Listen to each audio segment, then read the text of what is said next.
A segunda temporada da Arte de Se Relacionar está incrível. O meu convidado de hoje é ninguém mais, ninguém menos que o empresário Roberto Justus.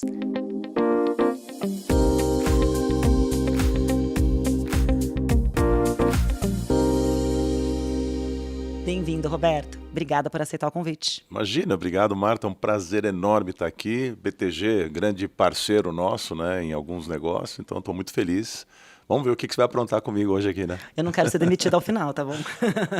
Vai depender do que na encrenca que você vai me colocar. Maravilhoso. Vamos lá, eu quero pegar vários aspectos da sua vida, mas trazendo para o lado de relacionamento e como as relações e conexões são importantes. Então, trazer esse aspecto, que é o que eu gosto de falar aqui, para todo mundo que assiste a gente. Então, primeira coisa, você hoje, é muito fácil a pessoa ver onde você está e as portas se abrem muito mais fácil. Mas quando você começou, você tinha essa ambição? Você imaginava chegar aonde você chegou? Eu sempre falo que o grande diferencial da pessoa bem-sucedida, independente do grau em que ela foi bem-sucedida, independentemente do negócio em que ela se envolveu ou do projeto, porque sucesso tem definição diferente para cada pessoa.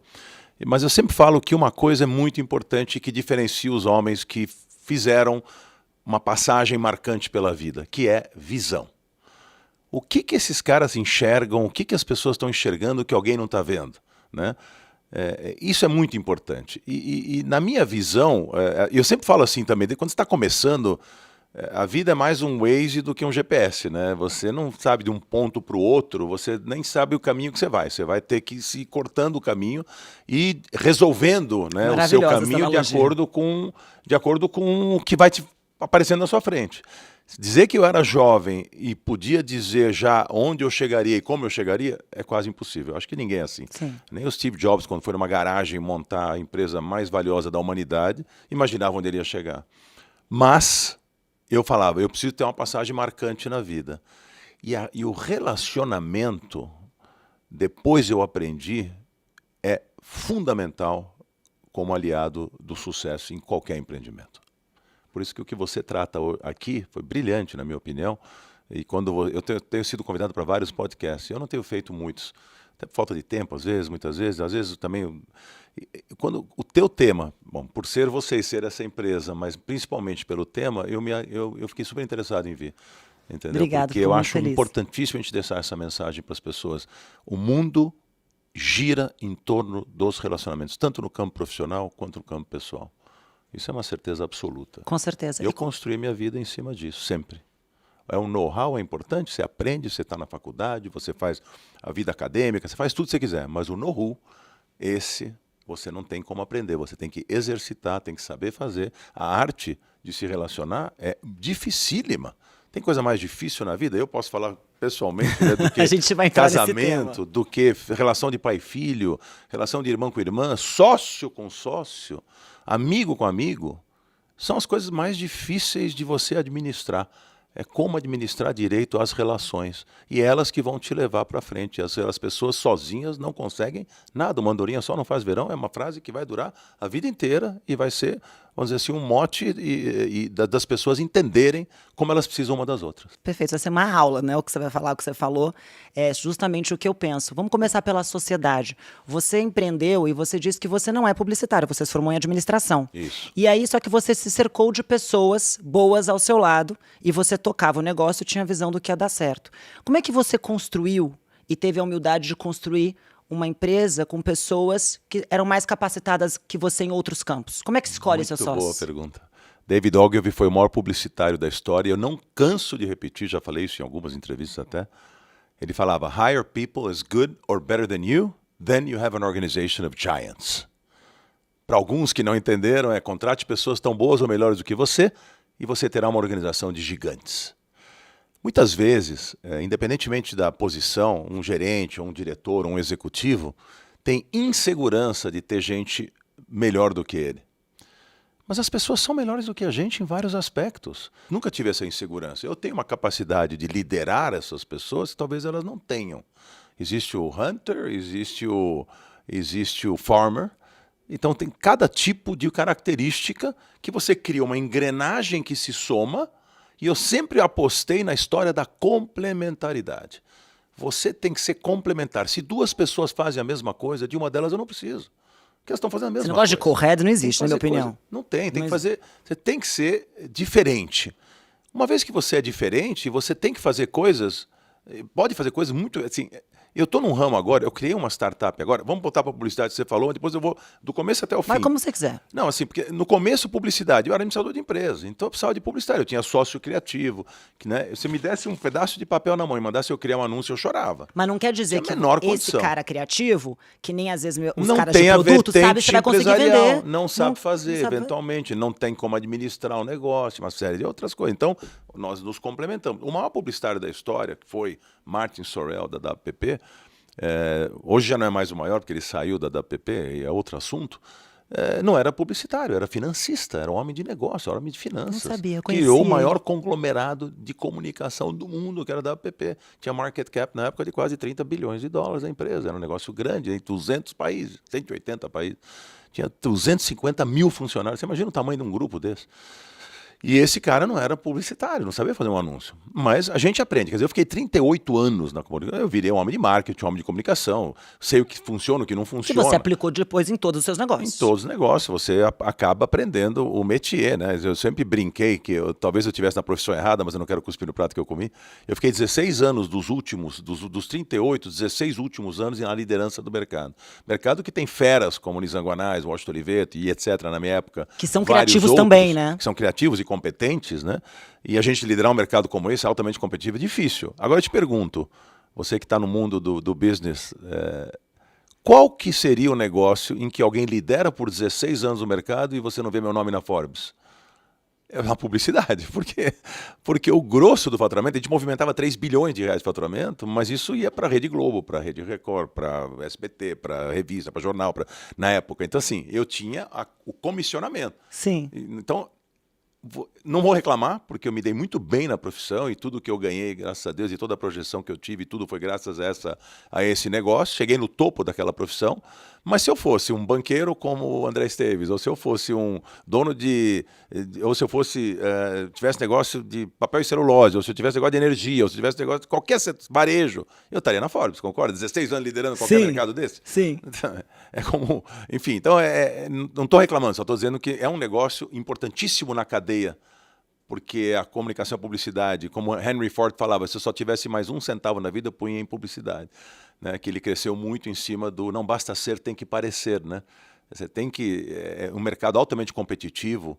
Eu estou me alongando muito, eu não quero... Não, mas está maravilhoso. Onde, por exemplo, os produtos são muito parecidos, né? Acesso a capital E mudou muito, né? tecnologia. E, na verdade, mudou muito. Você teve que se adaptar a novos mercados. Tudo bem Não, que você já saiu foi disso faz um mudando tempo, demais. mas você teve, mesmo na transição, teve muitas mudanças. Marta, o mundo mudou nesses últimos 30 anos mais que nos 2000 anos anteriores. Essa é A uma publicidade loucura. não é a mesma. Imagina, eu saí dela na hora certa, inclusive, porque a rentabilidade era muito maior na minha época. Caiu. Quando eu comecei na publicidade, eram cinco meios de se comunicar principais. Você tinha televisão, rádio, cinema, outdoor, jornal e revista, 6.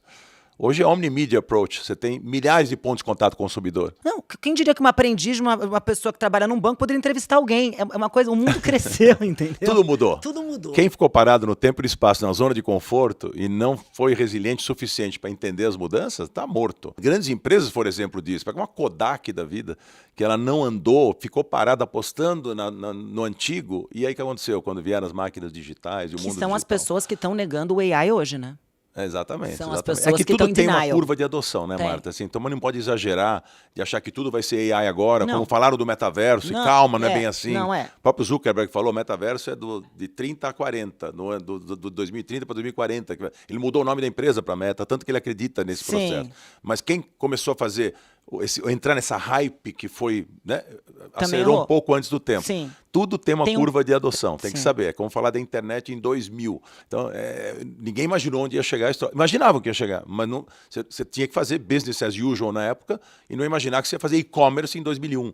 Você não ia vender nada, entendeu? Nada. E hoje você não vende sem isso, entendeu? É uma loucura, realmente é. Mas quem ficou estagnado, por exemplo, não estava preparado para uma pandemia e aí ficou para trás e teve seu negócio prejudicado. Tudo é uma questão de timing também, né? Tudo. É questão de time, é questão de momento certo, é questão de visão, de entender, de sentir o pulso do mercado. As pessoas que são aqueles trend searchers, que procuram as tendências, analisam as tendências, saem na frente. porque você consegue investir Isso é muito naquilo importante. que realmente vai acontecer. Nem pode ser antes do tempo demais, porque daí você quebra, você está investindo e o mercado não está pronto para você, e nem pode ser atrasado demais, senão você ficou fora do jogo. Com certeza. Então tem todo um balanço aí de ser, entender os momentos e as oportunidades. Eu estou num negócio agora, Marta, que é totalmente disruptivo, mas já tem há 15 a 20 anos no mercado, que é a construção industrializada.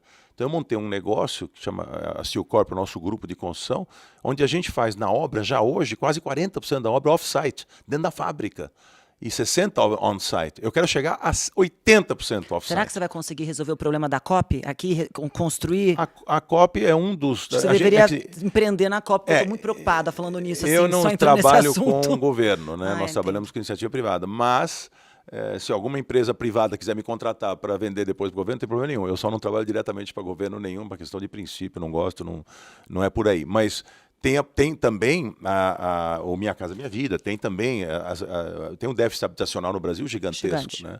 A construção civil do Brasil representa 23% do PIB, representa em torno de 2,3 trilhões de reais. O PIB brasileiro é uns 10 trilhões de reais, 2 de dólar. Se você fizer a conta, 1% disso é light steel frame, que é o material que a gente usa, que é em vez da alvenaria, e 10%, talvez 7, 8% disso é industrializado. Nós estamos falando de 7% de 2,3 trilhões, nós estamos falando de menos de 200 bilhões de reais. Quer dizer, é uma loucura. Assim, imagina quanto dá para crescer isso. E 1% light steel frame, se eu for para 10, eu saio de 23 bi para 230 bi. A agilidade vai ser muito bom nesse negócio, né? Metade Tem uma do outra tempo, visão. não tem patologia. Se eu falar, vou construir uma casa para você, não vai ter. Se eu falar para você, não vai ter umidade, não vai ter mofo, não vai ter trinca. Eu faço em metade do tempo. É ESG total. Eu gasto 5 litros de água por metro quadrado contra 500 da alvenaria tradicional.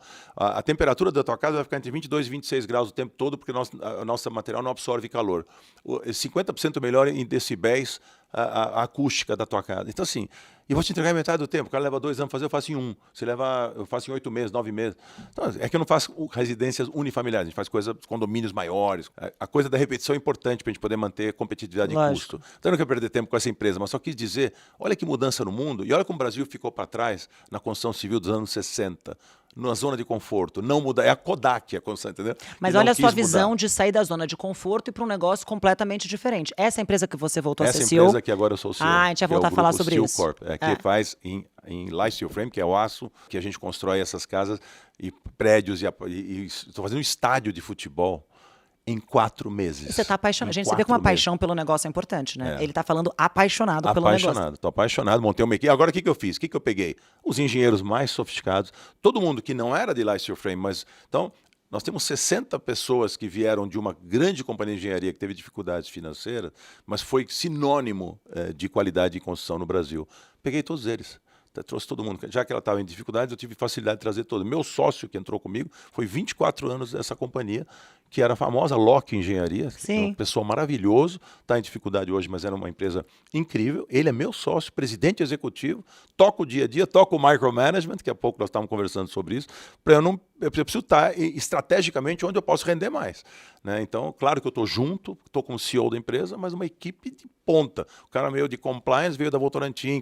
Eu só tenho pessoas absolutamente fora de série tocando o negócio, porque nós temos que fazer a diferença. Ninguém está jogando esse jogo da construção moderna no tamanho, com a dimensão e com o investimento que nós estamos fazendo. Eu vou aproveitar e fazer uma pergunta ali, que está interessante. Como é que você, numa empresa nova, porque daí isso é dor de muita empresa nova, É uma como é startup. que você atrai, como é que você paga essas pessoas? Então, Isso daí é dor, que é uma isso dor que é a uma gente dor, fala sem muito, dúvida. né? Em primeiro lugar, a grande vantagem de você ser quem você é e ter credibilidade. Então as pessoas sabem que eu não vou entrar nessa altura da minha vida. Aos 68 anos de idade. 68. Depois a gente vai falar da Fórmula da 69 mês que Juventude. vem. A gente E vai ter que falar 70 ano que pouquinho vem. disso. Eu não vou entrar numa história dessa. Mas casado com uma mulher de 36, então tem que Isso manter. daí ajuda bem. Porque, mas é bom eu me manter, porque senão eu danço, né? A verdade é assim, a credibilidade ajuda, né? De você tá E mostrando... credibilidade se constrói no tempo, Isso, né? isso assim. A credibilidade... Se perde em 1 minuto. Se você perguntar para mim qual é o maior patrimônio que eu construí, não foi financeiro. Foi a credibilidade. E a televisão me ajudou muito porque eu consegui espalhar ideias e mostrar o meu jeito de pensar, a minha forma de estruturar a minha vida, meus negócios, em salas de reunião que iam para o Brasil inteiro durante 14 anos, num programa que foi muito sucesso, que ajudou muita gente a se estabelecer, a deixar as pessoas muito entusiasmadas e entenderem um pouco a dinâmica de negócio. Você já teve reunião que 30 milhões de pessoas estão assistindo ao mesmo tempo? Nunca. Difícil, né? Nunca. Imagina e tomar decisões que as pessoas têm que entender o embasamento dessa decisão. Sim. Você tem que demitir pessoas ao vivo, é muito complexo. Ao vivo, muitas vezes ao vivo, mas ao vivo era só a final. Mas era gravado, mas eu não podia refazer, não podia dizer para o candidato, ó, não ficou legal, posso te demitir de novo? Não, aquilo era como se fosse ao vivo, né? Sim. Mas voltando, a credibilidade ajudou muito Para a você startup. recrutar pessoas.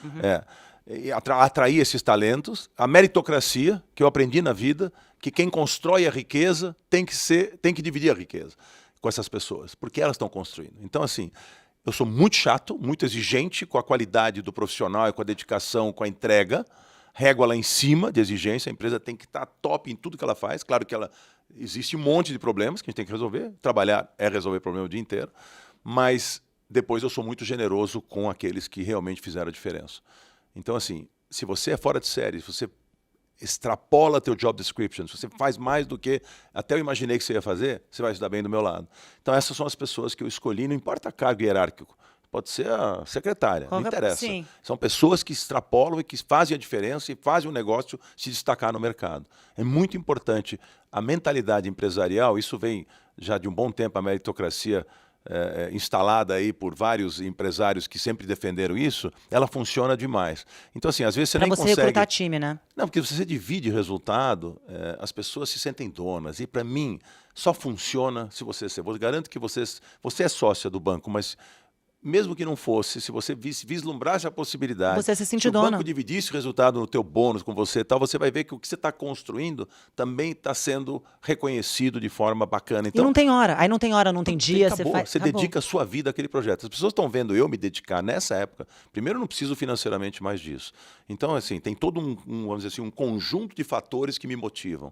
E as pessoas veem isso, elas se motivam juntos, entendeu? Não, ele está fazendo, esse troço vai dar certo, vai acontecer. É difícil? Não é fácil montar uma startup dessa. Primeiro ano dela, faturamento de 700 milhões. Primeiro ano. Mentira. Primeiro ano. Então aqui, a gente tem um sócio muito forte que a gente trouxe do mercado, que ajudou a bancar o início das operações, a comprar a fábrica, investimento, CAPEX, etc. Mas a gente está com assim, um céu de brigadeiro aí de negócio. Estamos com 3 bilhões de reais de negócios em negociação. Que Eu demais. até brinco com a minha turma. Eu já vi empresa morrer por falta de negócio. E por excesso também. É que tomar água de depois hidrante. você não entrega. Liga o hidrante, você se afoga. É. Você tem que tomar água na canequinha. É. Toma cuidado. Porque o delivery, né? Você vai conseguir entregar tudo que você está prometendo? Eu não prometo aquilo que eu não posso entregar e eu não deixo de entregar aquilo que eu prometi. Porque a tua Pra marca mim, está isso em é base. construção. Essa minha credibilidade está em jogo, entendeu? Então, por isso que eu me cerquei dos melhores. Eu abro mão até de resultado no início, que é um investimento, para poder estruturar um negócio, às vezes, que tem uma máxima que fala business first, staff later, né? Primeiro você tem negócio, depois você contrata. Eu não podia fazer isso, eu precisava contratar as pessoas para fazer frente à demanda que eu tinha certeza que eu ia gerar. Aí é outro jogo, o jogo é mais complexo. Mas entendeu? foi um pouco disso que você falou, né? De como você trouxe essas pessoas para o jogo, para business fluir. Na verdade, teve que andar junto. Não, a nossa head de marketing veio do Google, era head de marketing da América Latina, o nosso compliance. Que daí a pessoa já começa jurídico veio rodando, do o negócio já Votorantim. começa rodando. Não, os caras são grandes e vêm ganhar menos do que ganhavam porque vêm por um sonho. Eu acho que o sonho é muito importante, entendeu? Também. Porque no final é buscar o resultado final, que nem é tão longo prazo, para você poder, vamos dizer, se motivar a construir uma história. Isso tem muito valor. Muito. Não é só o financeiro. Muito claro valor. que o financeiro é importante. Todo mundo quer ter a Lógico. liberdade de ganhar seu dinheiro, de ter o seu conforto, a sua família, está tudo certo. Mas se isso está atrelado a um sonho conjunto, ninguém segura um time desse. Imagina essa empresa aqui que nós estamos nesse momento. O que foi feito? Foi vendida, depois foi recomprada.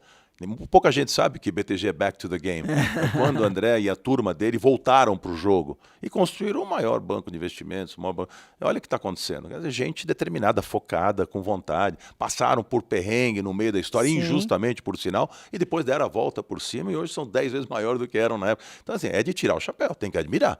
Mas Eu tem gosto que trabalhar, disso. Isso é referência, é gente, benchmark. é meritocracia, é isso. Super meritocracia, criou um monte de milionário, um monte de gente sócia, um monte de gente. e que se dedique e dá alma para o negócio. É isso. Isso tem esse grande valor que tem. É, Né? esse brilho no olho.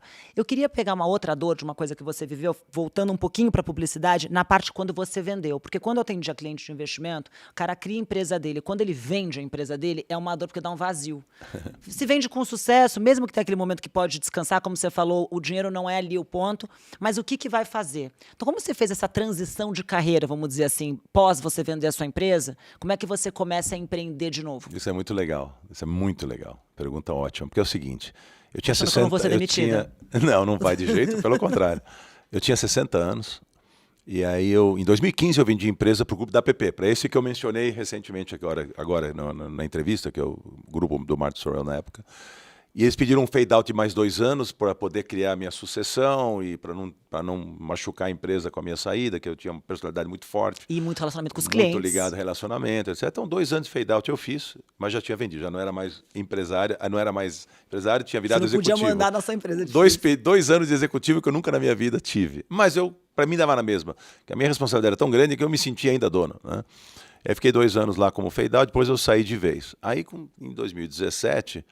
eu falei, eu vou parar, não dá para pensar em parar, o que eu vou fazer? Aí eu sempre fui apaixonado pelo mercado financeiro, sempre me considerava assim, um investidor profissional de certa forma. Do seu recurso. Com meus recursos. E agora eu estava um pouco mais líquido também. Você era também. palpiteiro então... com as suas bankers? Era o quê? Você era palpiteiro? Sempre fui. Sempre foi palpiteiro. E sempre fui mais corajoso do que precisaria, né? Ah, tá bom, você porque tem uma certa idade, você já tem que estar na fase de manutenção de capital, não mais de correr tanto risco e tal. E eu sempre gostei de flertar um pouco mais com o risco e tal. E até que me dei bem. Perde também, normal, como em todo negócio. Ninguém ganha o tempo todo. Eu sempre falo que o executivo bem-sucedido tem que acertar entre 70% e 80% do tempo. Mas vai perder 20% a 30%, vai fazer besteira. Natural, ninguém acerta 100%. Lógico. Perfeição não existe, apesar de a gente buscá-la com muita ênfase. Em tudo. Né? Então, eu falei, mercado financeiro me agradava tal. Eu montei uma asset no começo, que até existe até hoje, que aí foi as coisas, aí era o líquido, asset, fundo de renda fixa, multimercado, uma série de coisas. Nós temos vários fundos lá e tal. Depois eu entrei sócio do meu genro, que já tinha uma private equity muito boa, que é a Tricorp. A Asset é a Nest, que a gente tem, que tem parceria até com o BTG. Aí a Tricorp cresceu muito, eles são muito competentes, eu fiquei sócio deles. Aí é o ilíquido, né? E aí, não só entrei sócio deles, como entrei em vários dos empreendimentos junto. E sou membro do conselho de alguns negócios que a gente comprou e tal. Então, criou ali um mundo grande também. Nesse momento, só uma pergunta. Você só no conselho. Trazia clientes? Trazia cliente, eu ajudava a abrir portas, mas eu estava só no conselho. Entendi. Tá, mas no então... sentido seguinte, você sabe que você emprestava a sua credibilidade quando você traz um cliente. Então, se isso. você traz um amigo teu para investir, o cara vai em cima de você. Isso. Se tem qualquer Sem problema. dúvida. Essa transferência de a cobrança credibilidade. vem para mim. Mas como eu confio muito na qualidade dessas Do que pessoas, você estava fazendo. do que eu estava fazendo, então eu estou tranquilo. Inclusive, os resultados, tanto da Asset quanto do Private Equity, são brilhantes. A Private Equity tem uma média sensacional de quase 4 vezes retorno nos últimos anos sobre qualquer dos investimentos em média. Tem investimento que deu 10 vezes retorno sobre capital em 4 anos. Então, assim, tem muita coisa interessante lá. A Asset, mesma coisa, sempre muito bem, você tem muita coisa. Se você olhar no histórico dela, tem de queda em meses, você tem quase nada, assim, são muito bem. Teve anos um pouco menos, Lógico, um pouco menos bons, mas em geral foi muito bem. Depois nós montamos uma Wealth e um agente autônomo com o BTG, que é a Legend. Que eu estava agora... aqui no interno e no bastidor, e a sua credibilidade que fez a gente montar, e eu lembro muito. Ele vai colocar o nome dele, e isso foi muito importante, porque eu estava aqui. Verdade, e eu escutei do lado de cá. Não, e eu lembro, falei, vou te falar eu pensava assim, gente, o que ele vai fazer? Abrir um agente autônomo, pensei eu na época. E eu falei assim, faz uns anos, né? Faz uns 2, 3 anos. Faz 3 anos agora. E aí, se ele está à frente, ele vai colocar, ele vai trazer a credibilidade. Eu escutei isso daqui. Eu já fico muito feliz. E não envolvi, porque minhas sócios são feras, né? O Sérgio Geraldo Salles, o Pedro Salles, o Sérgio Marini, né? O Túlio Lopes, essa turma agora com a Dani Marques. Maravilhosa, maravilhoso. Eu vou te confessar uma coisa aqui que eles vão me matar depois. Mas na época tinha um flerte com o concorrente, não fazer com o BTG, né? E eu fui muito enfático em falar que nós tínhamos que fazer para trazer para cá, tal. E a gente acabou fazendo aqui, né? E foi muito bom, né? Foi um contrato espetacular, que ajudou muito. Você vê, hoje, somar a Wealth com a gente, com a Legend Investimentos, com a Legend Wealth, nós somos o maior independente do Brasil que não ligado a banco. Porque nós fizemos uma joint venture com o Family Office do Eli Horn, E nós estamos agora com 30 bi de Assets Under Management, de patrimônio sob gestão. Então, ficou muito grande o negócio lá. Eu só estou no conselho, não estou no dia a dia, sou sócio e estou no conselho. E assim foi indo em outros negócios até chegar na construtora, que me deixa assim enlouquecido no momento de trabalhar, porque eu tenho que estar no conselho de todas essas empresas e ainda tem uma para tocar, Sim. que é uma responsabilidade muito grande. E aí, como é que você divide seu tempo, então, entre todas essas funções? E ainda, obviamente, a gente vai entrar na parte de família, mas como é que você divide o tempo para você, Roberto, e o tempo para todas essas que você decidiu ter multiatividades, né? Eu sempre falo que o que se paga na vida é ser transparente, né? Não querer enrolar as pessoas. Isso é importantíssimo. É muito importante. Eu sempre pautei minha vida por um excesso de transparência. Até a brincadeira dos meus amigos, que eu sou sincericida demais. Eu já aprendi uma vez, até aprendi com a minha mulher, que ela, apesar da idade, é muito madura. Ela falou: Alberto, as pessoas não estão perguntando a sua opinião o tempo todo. Guarda elas para você. Porque, na verdade, Marta, você parar para pensar, viver em sociedade é ser um pouco falso, né? Aquele que fala o que o outro quer ouvir, se dá muito bem. Mas eu não consigo ser assim, não adianta. Então, se você me perguntar uma coisa que eu achar que... Eu já consigo me omitir um pouquinho e não dar a opinião, mas eu não consigo mentir. Eu não consigo dizer, se eu não gosto de alguma coisa, eu não consigo dizer que eu gostei. Entendi. Né? Ai, que lindo, ai, que fofo. E a pessoa não acha nada disso, entendeu? Não, então, eu não consigo também. Eu não consigo conviver com esse tipo de coisa, é impossível. Mas, em sociedade, você precisa aprender que nem sempre... No limite, fica quieto, vai. Exatamente. Você não tem que ser dono da verdade de nada. Sempre foi. Quando eu era mais jovem, eu queria sempre ter razão em todas as discussões. Meus argumentos tinham que ser os melhores. Sempre fui bom de argumento, tinha facilidade de me comunicar, então isso ajudava nas discussões. Mas não ajudava nas relações. E qual o problema? Não é mais fácil ser... Eu quero ser feliz ou eu quero ter razão? Eu tenho essa grande pergunta que surgiu, né? Mas eu só me desviei um pouquinho, você estava perguntando. Não, eu estava perguntando como é que você lida com o seu tempo em todas essas atividades. Então, aí eu falei da transparência. Por quê? Porque eu vou dizer, claro, gente, não contem comigo em tal situação. Não gerar expectativa. Não gera Pior expectativa. a pessoa, você marca o horário da reunião, não aparece. Então, isso eu nunca vou fazer.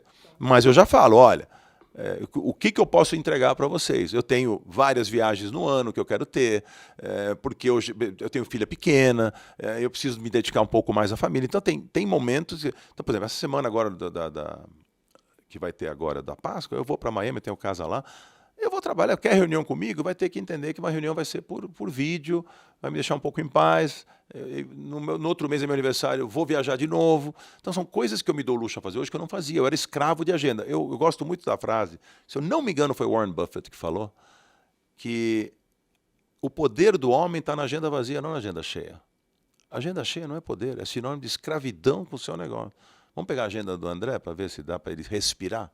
Não dá. Eu não quero a vida dele. Agora, você pergunta se eu não trabalho muito. Eu trabalho muito, mas eu tento fazer um equilíbrio onde eu decido onde eu posso ser mais útil. Mas vamos só ser sincero, você acha isso hoje?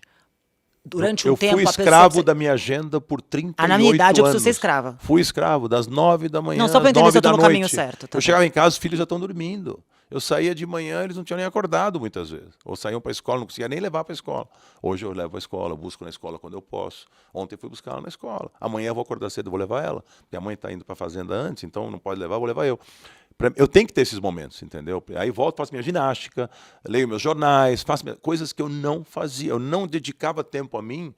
E hoje eu tenho estrutura e equipe em todas as empresas, com gente competente tocando, para eu poder fazer esse tipo de coisa quando quase 70 anos de idade. Mas não é possível. Quando você vai fazer quando, exatamente? Não tem cabimento, entendeu? Lógico. Então, eu não vou ficar me cobrando isso. Mas existe a fase para fazer isso, né? Existe a fase, entendeu? Existe então, a fase. Assim, eu já estou fazendo mais do que, eventualmente, um cara da minha idade estaria fazendo Com na certeza. minha condição. Entendeu? Talvez estivesse mais nas Bahamas tomando sol do que nas reuniões que eu estou ainda. Mas daí é seu, né? Mas é que eu amo fazer isso, entendeu? E hoje em dia trabalhar se tornou muito gostoso.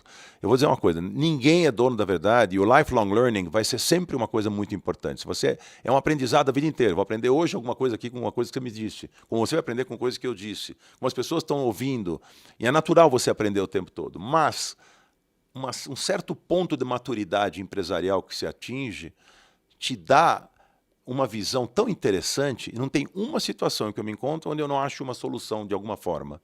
Ou, se eu não souber a resposta, hoje em dia eu sei onde buscar a resposta. Coisa que no passado eu não sabia. Eu ficava, pelo amor de Deus, como é que vamos sair dessa? Eu não tenho todas as respostas. Lógico. Ninguém tem, mas eu tenho os caminhos.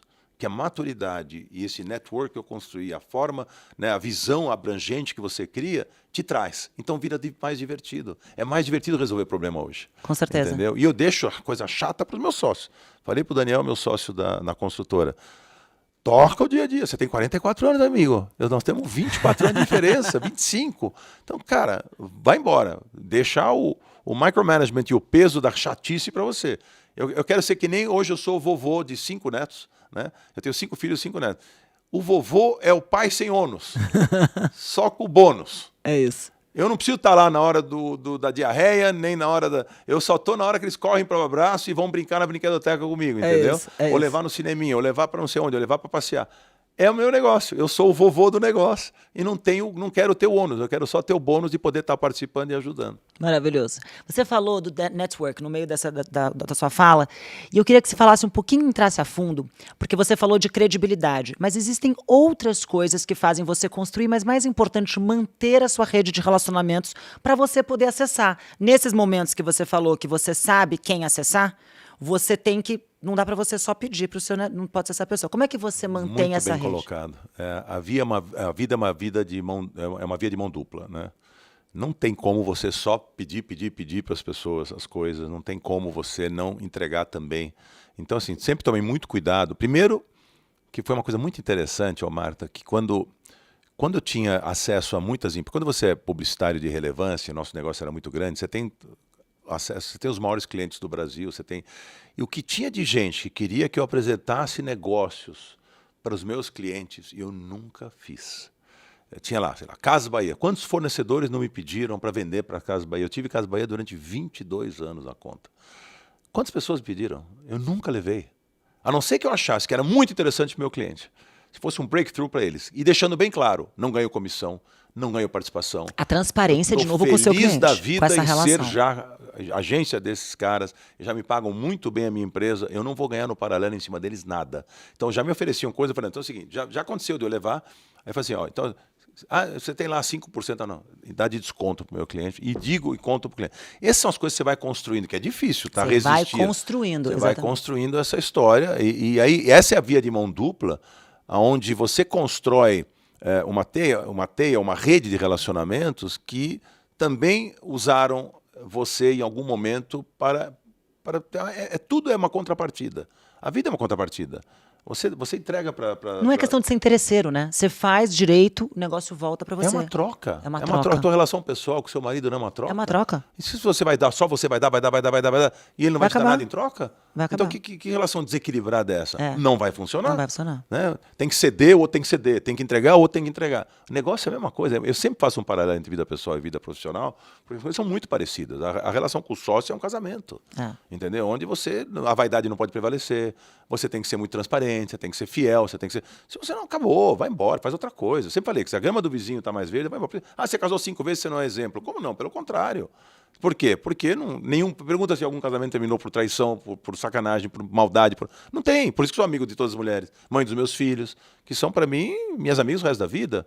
Para mim, mãe de filho, as pessoas cospem no prato que comeram, sabe? Eu acho tão feio isso. Maravilhoso. Mas agora, eu também não estou dizendo que não pode acabar ruim uma relação. Pode, às vezes acaba, mas eu não deixo chegar nisso, entendeu? Não deixo. Porque tem que ter muita coragem, né, para fazer. Tem que ter, mas coragem. É tão melhor você ficar vermelho um minuto que amarelo o resto da sua vida, sabe? Para quê? Não é melhor? Não é melhor cortar o mal pela raiz? Eu tenho uma outra frase que eu adoro. Eu prefiro um fim com tragédia que uma tragédia sem fim. Vira uma tragédia sem fim. Aquilo quebrou o vaso. Não tem como colar mais, entendeu? E o que as pessoas fazem são medrosas, não querem tomar decisões corajosas que poderiam melhorar muito a vida delas e da outra pessoa. A primeira fase da separação sempre é muito ruim, eu não sou fã. Eu adoraria estar casado com a Sasha, minha primeira esposa até hoje. É uma mulher maravilhosa, minha amiga. Esse fim de semana vai passar fim de semana com a gente na fazenda, ela e o marido. Gente, maravilhoso, né? Muito não, é uma relação incrível. Ela vai levar meus netos, porque minha filha está internada. E aí nós vamos levar os netinhos para a fazenda. Os 3? Os 3. O Luigi, a Chiara. O bebê também vai? Quem? O bebezinho também consegue ir? Vai, bebezinho, vai todo mundo, vai a Vicky, é que ele tá com 6 Rafa, meses, vai né? todo mundo, fim de semana todo mundo na fazenda. Delícia. Ele tá? 6 meses. 7. 7? Fez 7 agora. Aliás, ela fez a festinha de 7 antes de voltar a internar. E graças a Deus ela tá na fase final, eu tô torcendo bastante, mas tá indo muito bem o tratamento dela. Mas o que eu falo assim, essa relação com as mães deixam a separação muito menos traumática para os filhos. Nenhum filho meu ficou com trauma. Porque eu me relaciono super bem com elas, entendeu? E elas comigo. Bom, e sempre cuidei muito bem financeiramente delas também quando precisava. Claro que hoje em dia já não, mas com todas. Não, com a Tícia ainda, que você acredita, ainda ajudo, porque a minha filha mora na casa deles e eu não acho que o César tem que arcar com todos os custos dela. Eu pago todos os custos da minha filha. Eles não arcam com nada. É assim que acho que tem que ser assim, entendeu? Então, a relação tem que ser muito transparente. Não é, o cara mais bonzinho do mundo. Não é isso, não. Se pisar no meu pé, também reajo. Eu tenho uma personalidade muito forte. Não sou um cara tão fácil de conviver, mas pelo menos você sabe que agenda escondida não tem. Então, o que eu falar é o que eu estou pensando, é o que eu estou sentindo. Isso entendeu? que você falou da sua relação com a sua família, os seus sócios também veem isso, as pessoas sabem que você vai ser assim com eles. Não vai ter puxada de tapete. Eu falo para meus funcionários o seguinte: eu vou tolerar qualquer erro que você tenha no dia a dia do teu trabalho. Eu não vou tolerar desvio de caráter. Eu não vou tolerar você ter ambição. Eu falo para o jovem, inclusive, isso. Tem que ter ambição. Lógico. Você não vai crescer sem ambição. Agora, eu quero ter as coisas. Que maravilha, eu tenho ambição. Eu não quero que o outro tenha. Aí é ruim. Entendeu? Eu tenho inveja, tenho nada. Eu usei esses caras sempre. O André é um cara que sempre usei como benchmark. Muito mais jovem que eu, mas eu adoro acompanhar a história dele.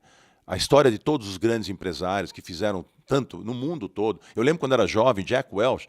Eu lembro que Jack Welch era, Tem um livro dele que é maravilhoso, ele era que eu o li. presidente da General Electric, que era a maior empresa do mundo, né? Era a Apple da época. E eu lembro que Ele é a biografia quando eles dele. faziam market cap de empresa para avaliar quanto vale uma empresa, era só ativo mesmo. Então, fábrica, máquina, só bens duráveis, ativo.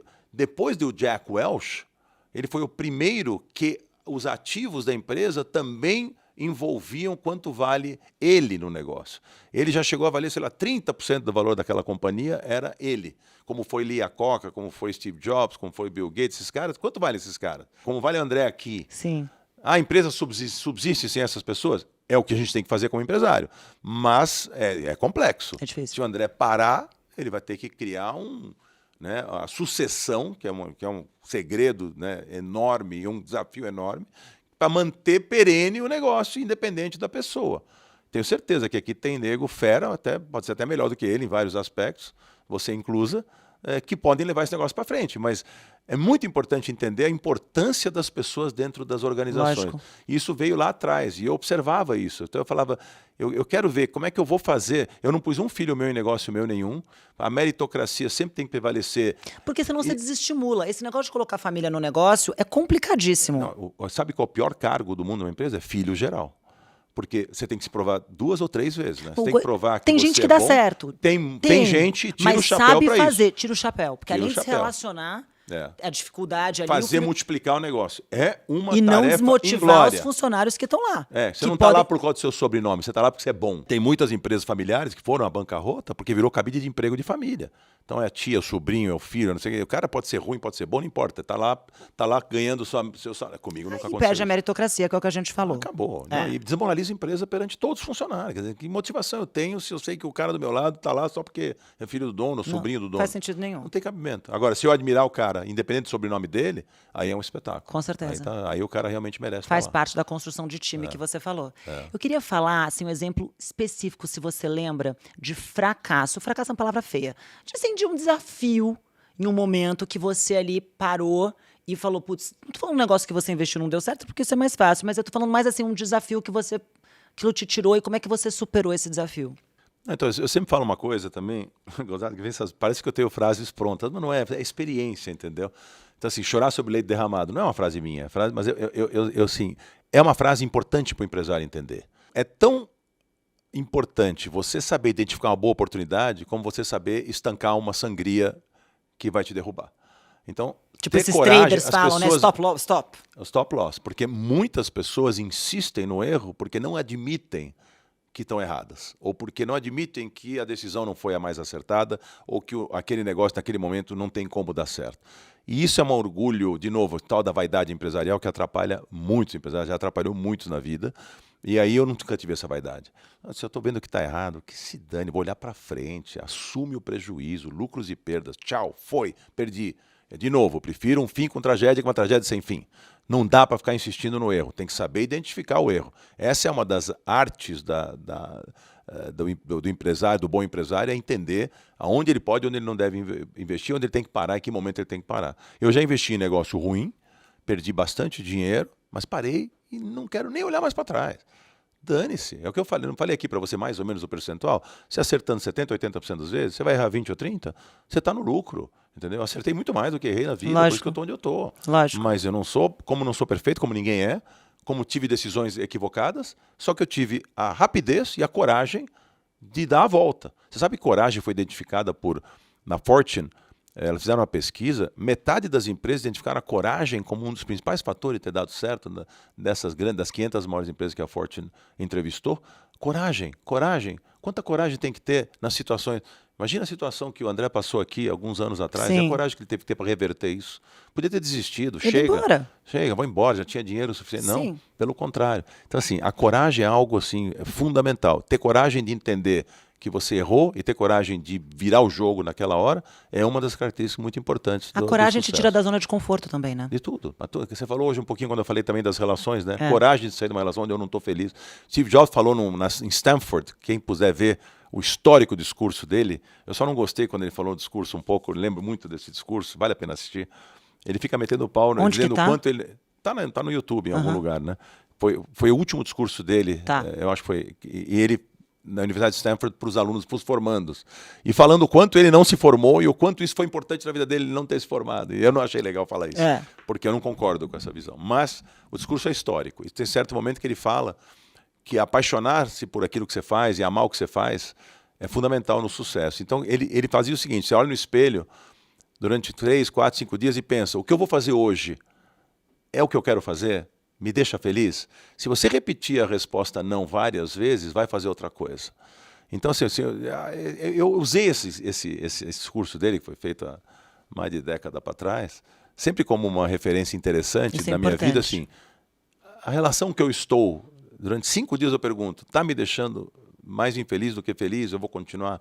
A empresa que eu estou, o negócio que eu estou fazendo, qualquer coisa, isso serve para tudo. Não pode ser intempestivo. Não é porque um dia você vai ser infeliz. Tem fases. Fases. O seu casamento, o meu casamento, tem a que sua saber relação passar as fases. com as seus amigas, o que for. Mas não podem ser longas demais. O que não pode ser longo. Se for muito repetitivo, se a coisa estiver acontecendo por muito tempo, significa que você está caminhando ladeira abaixo e você tem que tomar uma atitude. Sai da zona de conforto, né? É a síndrome do pudim, né? O que é a síndrome do pudim? Essa eu não conheço, as outras eu conheço. Não, essa é o seguinte, sempre o regime vai vir na segunda-feira, você reparou isso? Sempre, claramente. Porque você vai comer o pudim no fim de semana. Assim... Não tem como, entendeu? E aí o que acontece? Aí depois você, não, vou deixar... Você vai postergando as decisões que são muito importantes na tua vida, entendeu? Então, é difícil parar de comer para manter a tua forma. É difícil o cara, antigamente, hoje em dia já acho até uma ignorância, parar de fumar. O cara eu nunca fumei um cigarro na vida, nunca fiz nada disso. Mas tem gente que joga sempre para frente, contra o seu próprio interesse. Faz sentido nenhum. O cara quer jogar para dentro do corpo dele 3.000 gases tóxicos que tem dentro daquela história. E a criançada hoje, a molecada hoje com esse na Europa, eu fico chocada como as pessoas como é que chama esse cigarro deles aí? Eletrônico que mata. É um absurdo o que eles estão fazendo. Então, assim, e a decisão é difícil. Essa é uma decisão difícil, porque é um vício, né? Você parar com um vício, uma compulsão, uma coisa, tem que ter muita força interior para você se convencer que você tem que fazer aquilo. Em tudo na vida é assim. E é difícil. Mas a coragem, realmente, essa mensagem da coragem é importante. Não, agora... e você sabe outra coisa, que é a síndrome do velório, do amigo. Né? Qual que é essa é outra síndrome. O cara morreu de infarto aos 49 anos, 48 anos, porque fumava, bebia e tal. Todo mundo no velório fala o quê? Eu vou largar a bebida, eu não bebo mais uma gota e tal. Dura 3, 4, 5 dias. Você esquece. Sabe quantas promessas eu fiz? Eu tive um câncer muito sério o ano de 2022. Terminei de tratar em novembro de 23 com imunoterapia, graças a Deus, por enquanto estou livre, mas são 5 anos, foi na bexiga. E minha vida, minha cabeça, meus valores mudaram, como tenho certeza estão mudando muito os valores da minha filha agora, onde ela entender a importância, ela sempre deu muita importância à família, mas mais ainda a todos os momentos, você olha a vida de outro jeito, quando você se vê vulnerável. Pô, nunca bebi álcool, nunca fumei cigarro, controle, nunca usei droga. O câncer de bexiga é uma doença de fumante. 80% dos casos. Eu falei, meu médico falou, mas doutor Fernando Maluf, que é um papa aí, que eu amo de paixão. Eu falei, mas por que eu tive esse troço? Não é justo comigo, né? Eu me cuidei e falei, Roberto, são 80, mas tem 20, não tem? Você está nos 20, esse é genético, às vezes é uma alteração, a gente nunca sabe de onde vem essas coisas. Mas agora, não fique infeliz de ter cuidado do seu corpo. Sabe por quê? Porque a recidiva, que é a volta no fumante, no sedentário, é enorme, é 70% de chance de voltar. Na sua já cai para 20%, porque você tem um corpo muito forte para não voltar. Fora isso, nós vamos usar as terapias, fizemos lá químio, fizemos imuno, e aí a chance cai enorme de não voltar mais, entendeu? Porque a chance sempre dessas doenças é voltar, voltas, se espalhar para outro lugar. Tem que cuidar, lógico. Eu estou fazendo meus exames, meus acompanhamentos, estou zerado, né? Já vai fazer agora 1 ano e meio. Amém. Mas faltam 3 anos e meio. Sim. Mas é a vida, gente. Nós estamos vulneráveis a essas Lógico. coisas e tem que encarar, tem que fazer. Não sei nem porque eu estava falando isso, que agora eu me perdi um pouquinho. Não, mas a gente está... Mas era só para dizer um pouco sobre essa coisa de você ser determinado a se cuidar. Eu acho que nós só temos... o Vittorio Gassman era um ator italiano muito bacana da minha época, não é da sua. Ele falava assim, a vida devia ser como uma peça de teatro. Uma para ensaiar e uma para viver. Você ensaia a peça de teatro, depois você faz bem ela.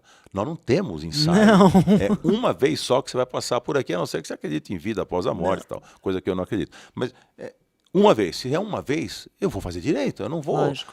Eu tenho um corpo só, eu não vou estragar ele, entendeu? Lógico. Eu vou tentar preservar ele, mas porque eu amo viver. E quero ver meus filhos crescerem. Meu sonho é entrar com a Vicky no casamento dela, andando. Ela tem 3. Vai casar com o quê? 25, 27, 28? Daqui 25 anos? Eu vou fazer 25 anos, vai ter 93, 94 anos. Eu quero entrar andando. É uma meta. É uma entendeu? meta. Não sei Boa se eu vou meta para conseguir. seguir. Ninguém sabe. Mas... Boa meta para seguir. É. Uma coisa que a gente não falou, que eu queria falar antes da gente terminar, que é o seguinte, sobre você se expor. Um empresário, muitas vezes, é mais reservado. Sim. E você, a partir do momento que você entrou na televisão, apesar de você falar que te deu uma boa exposição e você pôde mostrar as suas qualidades, né? E você também se expôs, você passou a ser alvo de críticas, que você é extremamente vaidoso, apesar de você falar que você não tem a vaidade profissional, não tem nada a ver a vaidade pessoal com a profissional. Eu também eu tenho muita vaidade pessoal, não tenho a vaidade profissional. Então, mas tem pessoas que confundem, enfim. Então, queria que você falasse como é que foi essa tomada de decisão e como é que aí a tua vida se torna pública. A sua esposa hoje, muitas das suas esposas são pessoas públicas, as primeiras não, depois sim. Então, como a sua vida virou um livro aberto, né? Uma grande parte do que você quer. Como é que você lida com isso? Ônus e bônus. Tudo na vida tem prós e tem contras. Tem coisa boa e tem coisa ruim. Às vezes você se cansa, fala, meu Deus do céu, a gente não tem sossego, né? Mas é um carinho tão grande assim, primeiro porque eu aliei a minha imagem e quando eu decidi aceitar o convite da Record em 2004 para fazer o primeiro Aprendiz, eu não imaginava que eu ia para televisão. Eu sempre fui um backstage no meu negócio, nunca fui... Eu tinha muita facilidade de me comunicar, sempre fui um cara muito extrovertido em falar, etc. Mas isso não significa que eu queria ir para o lado de lá da tela. Sim. Quando me convidaram, eu fui analisar o programa que Donald Trump fazia nos Estados Unidos, né? E eu comecei a ver, cara, mas esse programa é interessantíssimo, tá ligado com o negócio, tá ligado com empreender, né? Com empreendedorismo. Pô, isso parece muito interessante. Fui fazer a reunião com eles, eles me falaram exatamente tal. Então, nunca imaginei que fosse um sucesso tão grande. Até o Mark Burnett, que foi o criador do formato lá, falava que o Brasil foi a melhor versão do mundo. Que legal. Falava na época, até melhor que Donald Trump, que não é difícil, porque ele não é um cara tão brilhante assim, cá entre nós. E foi um grande sucesso. Então, quando o primeiro lugar que eu aliei minha imagem a um programa de negócios, talvez depois eu tenha errado um pouquinho. Não errado, eu fui me aventurar em outras coisas.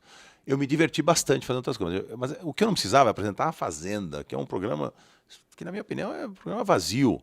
É popular, tipo Big Brother, essas coisas, mas não acrescentava nada ficar lendo um TP lá. Sim. Não é uma coisa que me... Fiz 2 temporadas, a Record pediu para fazer, mas eu falei, é um programa muito popular, me deixou ainda mais popular ainda, né? Mas eu fiz também programa de games, que eu adorei, fui para o SBT uma época, fiz o 1 contra 100, que era um programa inteligentíssimo de perguntas e respostas, cultural pra caramba. Fiz o da maleta lá, o Topa Não Topa, que é um programa divertido, me diverti muito fazendo. Aí eu fiz um talk show que eu amei, que era um talk show que depois o Pedro Bial até imitou na Globo. Eu não vou falar isso aqui, porque pelo amor de Deus vão falar que ele me imitou, mas não é isso. Mas era um talk show que falava de temas. Então a estrela do talk show era o tema, não a pessoa. Então eu sentava assim como você está aqui, eu fazia uma matéria sobre o tema. Qual é o tema? O tema é relacionamento. Então eu fazia uma matéria sobre o tema e depois vinha para o estúdio com pessoas ligadas àquele tema. Entendi. Então era super interessante, chamava Roberto Justus Mais, todos os domingos à noite. Tinha uma audiência super boa, programa que eu amei fazer. Eu gosto de entrevistar, gosto de perguntar, gosto de cutucar, gosto de fazer coisa. Então foi legal. E depois fiz o Aprendiz de novo na Band, depois que eu saí da Record por mais 2 temporadas, depois parei. A TV te consome muito, me exigia muito. Eu tive que ficar 3, 4 meses por ano, quase 5 meses por ano, dedicado a isso, não podia trabalhar direito. Então, Chegou um momento que falei, chega, não quero mais. Eu tenho até convite de fazer várias coisas, mas não quis mais fazer. Já foi bom, foram 16 anos de televisão. Gente, passa E aí muito vem rápido. esse ônus de você virar figura pública, mas assim, tem muito carinho das pessoas pela nossa família, sabe? Até a Vicky tá virando uma influenciadora, Coisa né? linda, Ela tá né? assinando contratos, ela não assina, mas a mãe dela. A gente tá evitando o máximo possível, mas ela é muito... A Rafa tem milhões de seguidores, é uma menina também super demandada e tal. E a Paula virou uma das maiores influenciadoras do Brasil, um profissional de altíssimo nível, sabe fazer muito bem o negócio. Então a gente virou meio que um casal... A família, na verdade, como um todo, tem vários... Tem a minha filha também, agora minha nora fazendo também, que é muito boa, que é a Fran, enfim. As pessoas, quando se tornam públicas, elas têm que entender que elas devem satisfação. Então, se a pessoa vem pedir uma foto comigo, eu sou super simpático com as pessoas, entendeu? Eu não vou... Para mim, aquilo é um reconhecimento, não é um burden, não é uma coisa que me incomoda. Eu não gosto de chegar num restaurante e passar na frente, eu não gosto dessa, eu me sinto mal. Porque as pessoas, normalmente, para esses estabelecimentos, a gente está lá, para eles é legal, tal, então nos dão certos favorecimentos. Às vezes, quando fazem isso, eu grito alto na frente das pessoas, estou esperando, minha reserva está aí, então! Porque, e eu reservo antes, tá? Eu tenho essa mania meio europeia e americana de reservar para não ter que ficar esperando, mas eu não quero que pensem que estão me passando na frente de ninguém.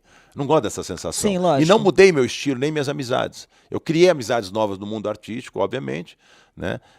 Até tive relacionamentos no mundo artístico, tive com a Eliana, com a Galisteu na época e tal, mas não mudei, sabe? Não, assim, o que eu falo assim, quanto mais alto você tá, maior teu tombo se você achar que você é melhor que alguém por causa disso. O que a fama deixa você melhor do que alguém? Né? Hitler foi famoso, né? Tem gente famosa que a gente não admira, né? Porque são famosos por motivos que... E em compensação tem empresários que adorariam ser famosos, né? Também tem isso. Então, mas é que a fama, assim, o que eu sempre falo, sabe qual é a diferença? Eu prefiro ter autoridade no que eu falo do que a notoriedade. A notoriedade ajuda, mas se você olhar... A autoridade é bem mais importante. Você estava brincando comigo agora, né? Não vou falar aqui em público, mas da tua empresa, dizer, fizemos uma pesquisa, você é um cara que tem muita credibilidade e tal. Isso. Mas se você olhar, eu não faço propaganda para ninguém. Você pode olhar no meu Instagram, pode olhar onde você quiser, eu não faço. Sabe quantos convites eu tenho? Centenas, eu poderia ganhar muito dinheiro com isso. Mas eu acho que eu perco um pouco a minha credibilidade se eu ficar me vendendo para alguma coisa, entendeu? Entendi. Depende. Agora, por exemplo, uma empresa qual eu sou sócio, que quer fazer alguma coisa, é diferente, entendeu? Agora, eu vou anunciar automóvel, eu vou anunciar cartão de crédito. Não combina comigo. Não foi com o que você criou, né? Não é meu, não é o personagem entendeu? que você criou. Eu perco muita oportunidade financeira com isso, que eu podia estar fazendo muita coisa, porque eu tenho certeza que uma chancela minha, essa coisa da notoriedade e autoridade é diferente. Você pode pegar um cara que tem 20, 30 milhões de seguidores e que você vai anunciar alguma coisa, não vai vender nada. Não vende nada, não converte. Depende do quê? Sim. Então, tem que tomar muito cuidado. As empresas às vezes contratam pessoas só porque elas são conhecidas do público, só que elas tá errado, porque elas não têm nada a ver com o negócio. Não tem autoridade sobre o tema. Você vai pegar um jogador de futebol muito famoso para vender o BTG? Não tem nada a ver. O que ele entende de finanças? Mas para vender a chuteira tem a ver. Para a chuteira tem a ver, para Super Nike a tem a roupa ver. tem a ver. O que for, talvez até um carro, não sei. Aí depende. Agora, para o mercado financeiro é outra cabeça. Então depende, tudo tem que ter adequação. Aí respondendo só para terminar, eu fiquei muito mais feliz em ter criado uma autoridade através da minha palavra, através das minhas atitudes, através do que eu demonstrei na mídia enquanto eu estive lá sempre, com muita coerência que eu tentei ter, do que a notoriedade que eu ganhei. Essa é uma consequência, mas não me faz a cabeça, não. Se você tivesse que deixar uma mensagem para os nossos empreendedores, para as pessoas que estão seguindo a gente, o que você falaria do empresário brasileiro? Eu falaria, você é um herói. Você trabalha num ambiente hostil, difícil, institucionalmente muito complexo o Brasil, politicamente falando. Eu não estou aqui falando de partido político ou de ideologia. Essa não importa. As pessoas sabem meu pensamento. Eu tenho um pensamento super liberal para a economia, sou de centro-direita, mas assim, eu respeito super. Se nosso governo for socialista e estiver funcionando, eu não estou preocupado. Eu não estou preocupado com ideologia, eu estou preocupado com competência. Lógico. O que o mundo político, nesses últimos 50 anos, não demonstrou, com raras exceções, porque também não podemos generalizar, tem gente boa, mas foi competência, entendeu? Então o Brasil é tão rico, o Brasil podia estar numa outra situação. E começa lá atrás com a educação, né? Se a gente pudesse imitar a Coreia e ver o que eles fizeram lá, e a gente pudesse entender que essa é a solução, né? Que os nossos jovens têm que ter, com essa desigualdade social que a gente tem, mas sem querer me perder em falar muito de política, só falar para o empresário brasileiro o seguinte: apesar das dificuldades que esse cenário que nós vivemos nos impõe, olha quantas empresas, essa é uma empresa de sucesso que eu estou nesse momento, os meus negócios que têm sucesso, tem porque se você, independentemente vamos dizer assim, dos problemas, né, e das variáveis que você não controla, você fizer o teu trabalho, você acreditar que tudo é possível, você fazer direito, não importa se o outro não está fazendo direito, você faça direito, durma tranquilo no teu travesseiro, não entre por caminhos tortuosos, né? Eu tive tanta chance de fazer coisas não heterodoxas na minha vida, que podia ter me dado tanto dinheiro, e eu nunca quis fazer. A tranquilidade que eu durmo num travesseiro hoje, assim, a felicidade que eu tenho de ser entrevistado por uma pessoa como você, numa empresa como essa, que quer a minha conversa aqui hoje. Por quê? Porque eu construí aquilo que para mim foi o maior patrimônio que eu pude construir, que eu acho que o empresário tem que entender, que é fazer as coisas direito, pagar os seus impostos, não importa, não joga, mas o meu imposto eu não vou pagar porque vai ser mal utilizado, vai ser mal versado. Você não tem controle sobre isso. Nós podemos protestar, nós temos que falar mais, o empresário brasileiro se envolve muito menos, muito pouco. Eu tive a oportunidade de ser convidado para ser candidato a presidente do Brasil. Sério? E seriamente, não é brincadeira, na época pelo pessoal do presidente Temer, antes do Bolsonaro. Se eu soubesse que ia ser tão fácil ser eleito, porque ali, a eleição do presidente Bolsonaro, não queria entrar em política, mas só para falar isso, foi muito mais um anti-PT e anti-corrupção e anti-tudo que tinha na época, que agora já foi tudo esquecido, né, como se nada tivesse acontecido. Foi muito mais isso do que ele. Né? E ele não aproveitou a grande oportunidade que teve, infelizmente nos decepcionou também. Né? Podia ter feito muito diferente. Mas nós ainda temos chance de, na próxima eleição, botar alguém mas menos de um lado, menos para o outro. Eu não quero nem a direita, nem a esquerda. Eu quero centro, eu quero uma coisa equilibrada. Eu quero um país equilibrado, um país que pense como pensam no primeiro mundo, né? Como a gente cuida das nossas empresas, né? Com a seriedade que tem que ter, entregando a tua vida, 4 anos para a vida pública, como fosse um primeiro-ministro da Finlândia, que vai de bicicleta trabalhar. Eu queria esse tipo de gente, né? Que não está lá para ficar rico, não está lá para usar o poder a seu favor, os seus apadrinhados, né? O toma lá da cá. Ninguém aguenta mais isso. Mas, infelizmente, é a realidade que a gente tem. Então, resumindo para o empresário brasileiro, acredite no que você tem para fazer, acredite no negócio que você escolheu para fazer na tua vida, acredite que tudo é possível, faça direito, e isso se paga lá na frente. Tudo que você planta, você colhe, em todos os sentidos. A vida é troca, experiência, que vai, que vem. O que eu faço hoje é o que eu vou colher lá na frente. Com certeza. Essa atitude tem que ter. Nós temos que ser muito dedicados, muito, vamos dizer assim, muito acreditar que tudo que é possível fazer, realizar, e sermos empreendedores e realizadores. É isso que nós temos que fazer a nossa parte. Maravilhoso, Roberto. Muito obrigada. Eu quero saber se eu fui demitida. Você foi admitida com louvor. Obrigada. Fiquei muita vontade aqui. Parece que nós estamos conversando fora dos microfones. Obrigada pela sua presença no nosso programa. Obrigado a você. Gostaram desse episódio? Comenta aqui que eu quero saber o que vocês acharam e deixem sugestões de quem vocês querem ver na arte de se relacionar. Vejo vocês no próximo episódio.